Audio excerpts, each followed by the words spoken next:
Ez egy olyan háború, aminek soha nem lett volna szabad megtörténnie. Ez egy olyan háború, amit az oroszok többször is megpróbáltak olyan feltételekkel rendezni, amelyek nagyon-nagyon előnyösek voltak. Ukrajna és a mi számunkra is. A legfontosabb dolog, amit akartak, hogy a NATO távol tartsák Ukrajnától. A nagy katonai beszállítók folyamatosan új országokat akarnak felvenni a NATO-ban. Miért?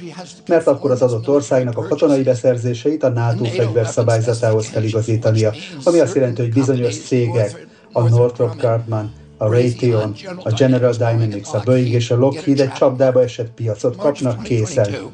2022. márciusában 113 milliárd dollárt kötöttünk le.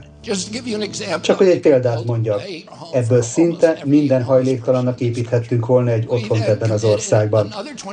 Azóta 2 hónappal ezelőtt további 24 milliárd dollárt vállaltunk, és most Biden elnök úr további 60 milliárd dollárt kér. De a nagy-nagy kiadások még csak a háború után jönnek majd, amikor újra kell építenünk mindazt, amit leromboltunk. Mitch McConnell-t megkérdezték, hogy tényleg megengedhetjük-e magunknak azt, hogy 113 milliárd dollárt költsünk Ukrajnára? Azt mondta, senki ne aggódjon emiatt. Ez a pénz nem igazán Ukrajnába megy, hanem az amerikai hadipari nagyvállalatoknak. Szóval most ismerte be azt, hogy ez egy pénzmosási rendszer. És mit gondolnak, ki az összes ilyen cég? A BlackRock-é. Tim Scott pedig a republikánus vita során szintén azt mondta, hogy ne aggódjunk. Ez nem ajándék Ukrajnának, hanem kölcsön. De emelje csak fel a kezét, aki úgy gondolja, hogy ezt a kölcsönt valaha is visszafizetik majd. Hát persze, hogy nem. Akkor miért hívják kölcsönnek? Mert ha kölcsönnek hívják, akkor kölcsönfeltételeket szabhatnak. És mik azok a kölcsönfeltételek, amiket mi szabunk meg nekik? Először is egy szélsőséges megszorító programot. Tehát ha most szegény vagy Ukrajnában, akkor örökre szegény is maradsz. Másodszor, ami a legfontosabb, Ukrajnának az összes állami tulajdonú vagyontárgyát el kell adni a multinacionális vállalatoknak, beleértve az összes mezőgazdasági földterületet, a legnagyobb és legértékesebb vagyontárgyat Európában. Ukrajnában 1000 éve háborúskodnak ezért a földért.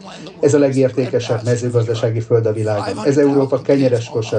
500 000 fiatal vagy közel ennyi ukrán halt meg azért, hogy ez a föld Ukrajna része maradjon. Ők szinte biztosan nem tudtak erről a hitelfeltételről. Már eladták a 30%-át.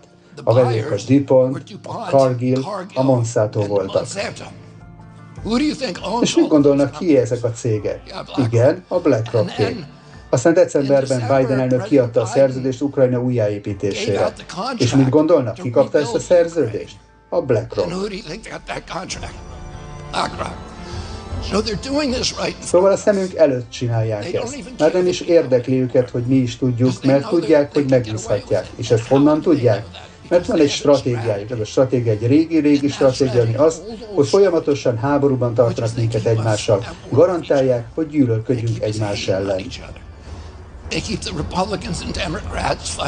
A republikánusokat és a demokraták között fenntartják, hogy harcoljanak egymással a feketék és a fehérek ellen.